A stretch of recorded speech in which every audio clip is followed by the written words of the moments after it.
Good afternoon 12:20 సమయం. ఈరోజు 23వ తారీఖు నవంబర్ నెల 2025. అప్పుడప్పుడు వీడియోలు చేస్తూ ఉంటాను. మీ సుధాకర్ పరచూరి. అయితే ఈరోజు వీడియోలో 1:45కి మనం చావలి రేపల బస్సులో ప్రయాణం చేయబోతున్నాం.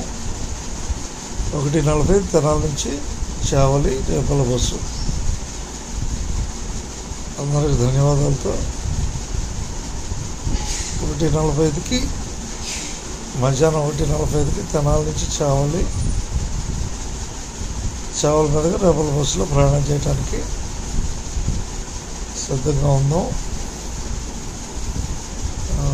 అందరికీ ధన్యవాదాలతో. అంటే నేను 1:45కి బయలుదేరడానికి నేను డ్యూటీకి సిద్ధం అవ్వాలి. అంటే 1:25కి సంతకం పెట్టి 20 నిమిషాల్లో మనం టికెట్ తీసుకొని రెడీగా ఉండాలి. ఇది నా దినచర్యలో భాగంలో ప్రస్తుతం డ్యూటీ బాధ్యత తెలియజేస్తున్నాను. ఈరోజు షెడ్యూలు. అందరికి ధన్యవాదాలతో మీ సుధాకర్ పరచూరి.